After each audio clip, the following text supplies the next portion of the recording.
दोस्तों जय भीम। मैं हूं रोहिताश कुमार विक्की, लाइफ कोच, और आप देख रहे हैं जय भीम यूट्यूब चैनल। दोस्तों आज मैं बात करने वाला हूं बाबा साहब द्वारा ली गई 22 प्रतिज्ञाओं के बारे में। ऐसी प्रतिज्ञाएं जिनको अगर कोई भी व्यक्ति अपनी ज़िंदगी में अपना ले तो उसकी ज़िंदगी ट्रांसफॉर्म हो जाएगी, उसकी ज़िंदगी रूपांतरित हो जाएगी। दरअसल बाबा साहब डॉक्टर B.R. अम्बेडकर ने 14 अक्टूबर 1956 को नागपुर में बौद्ध धर्म ग्रहण किया था और उन्होंने पंचशील धारण करने के बाद उन्होंने 22 प्रतिज्ञाएं ली थीं। आज मैं उन प्रतिज्ञाओं के बारे में बात करने वाला हूं और उन्होंने ये भी निर्देशित किया था कि कोई भी व्यक्ति जो बौद्ध धर्म को अंगीकार करता है वो इन 22 प्रतिज्ञाओं को अवश्य अपनी ज़िंदगी में उतारे। तो चलिए शुरुआत करते हैं उन 22 प्रतिज्ञाओं की। बाबा साहब ने प्रतिज्ञा ली थी कि मैं ब्रह्मा, विष्णु और महेश को कभी ईश्वर नहीं मानूंगा और नहीं कभी उनकी पूजा करूंगा। बाबा साहब डॉक्टर अम्बेडकर ने प्रतिज्ञा ली थी कि मैं राम और कृष्ण को ईश्वर नहीं मानूंगा और नहीं कभी इनकी पूजा करूंगा। डॉक्टर अम्बेडकर ने प्रतिज्ञा ली थी कि मैं गौरी, गणपति इत्यादि हिंदू धर्म के किसी भी देवी देवता को नहीं मानूंगा और न कभी इनकी पूजा करूंगा। डॉक्टर अम्बेडकर ने प्रतिज्ञा की थी मैं इस पर विश्वास नहीं करूंगा कि ईश्वर ने कभी अवतार लिया है। डॉक्टर अम्बेडकर ने प्रतिज्ञा की थी कि मैं इसे कभी नहीं मानूंगा कि भगवान बुद्ध भगवान विष्णु का अवतार हैं। मैं ऐसे प्रचार को पागलपन का प्रचार समझूंगा। बाबा साहब डॉक्टर अम्बेडकर ने प्रतिज्ञा ली थी कि मैं कभी श्राद्ध नहीं करूंगा और नहीं कभी पिंडदान करूंगा। बाबा साहब डॉक्टर अम्बेडकर ने प्रतिज्ञा ली थी मैं बौद्ध धर्म के विरुद्ध किसी की कोई बात नहीं मानूंगा। बाबा साहब ने प्रतिज्ञा ली थी मैं कोई भी क्रियाकर्म ब्राह्मणों के हाथों से नहीं कराऊंगा।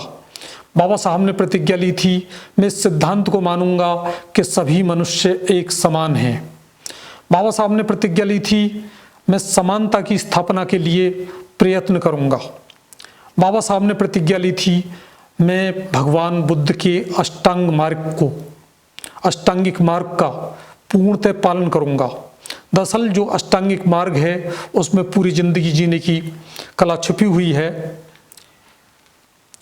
डॉक्टर अम्बेडकर ने प्रतिज्ञा ली थी मैं भगवान बुद्ध की बताई गई 10 पारमिताओं का पूर्ण पालन करूंगा। आप लोग चाहेंगे तो मैं अष्टांगिक मार्ग और 10 पारमिताओं पे एक अलग से वीडियो बनाऊंगा। बाबा साहब ने प्रतिज्ञा की थी कि मैं प्राणी मात्र पे दया रखूंगा और उनका पालन करूंगा। बाबा साहब ने प्रतिज्ञा की थी कि मैं चोरी नहीं करूंगा। बाबा साहब ने प्रतिज्ञा की थी मैं झूठ नहीं बोलूंगा। बाबा साहब ने प्रतिज्ञा की थी मैं व्यभिचार नहीं करूंगा।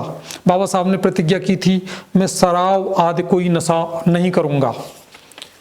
बाबा साहब ने प्रतिज्ञा की थी मैं अपने जीवन को बौद्ध धर्म के 3 तत्वों ज्ञान, शील और समता पर चलने की कोशिश करूंगा।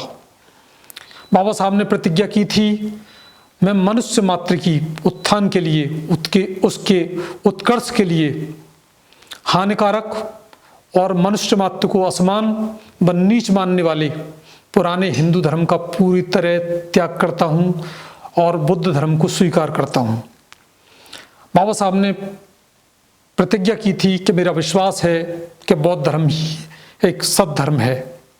बाबा साहब ने प्रतिज्ञा की थी मैं ये मानता हूं कि मेरा एक तरह से ये पुनर्जन्म हो रहा है। बाबा साहब ने प्रतिज्ञा की थी कि मैं ये पवित्र प्रतिज्ञा करता हूं कि बौद्ध धर्म की शिक्षा के अनुसार आचरण करूंगा। तो बाबा साहब द्वारा ली गई 22 प्रतिज्ञाओं में जिंदगी जीने की कला छुपी हुई है, जिंदगी की ट्रांसफॉर्म होने की कला छुपी हुई है। ये ऐसी प्रतिज्ञाएं हैं जिसको हर लेखक को, हर जो अम्बेडकरवादी विचारधारा को अपनाने वाला व्यक्ति है उसको इनको अंगीकार करना चाहिए और अपनी ज़िंदगी में उतारना चाहिए। ये वो चीज़ हैं जो अंधविश्वासों से, पाखंडों से मुक्ति दिलाती हैं दरअसल डॉक्टर अम्बेडकर का जो धर्म था वो नैतिकतावादी और मानव मूल्यों पर आधारित धर्म को तवज्जो देते थे और इसीलिए उन्होंने बौद्ध धर्म जैसा वैज्ञानिक धर्म अपनाया। तो अम्बेडकरवादी आंदोलन से जुड़े हुए सभी लोग अगर वो इन प्रतिज्ञाओं को अपनी ज़िंदगी में नहीं उतारते हैं, उसको अंगीकार नहीं करते हैं, तो वो डॉक्टर अम्बेडकर की विचारधारा के साथ केवल छलावा है। तो ये वीडियो आपको कैसा लगा हमें कमेंट बॉक्स में ज़रूर अवगत कराएं और अगर आप इस चैनल पर नए हैं तो इस चैनल को सब्सक्राइब जरूर करें और इस वीडियो को अपने मित्रों को शेयर अवश्य करें। जय भीम, जय भारत।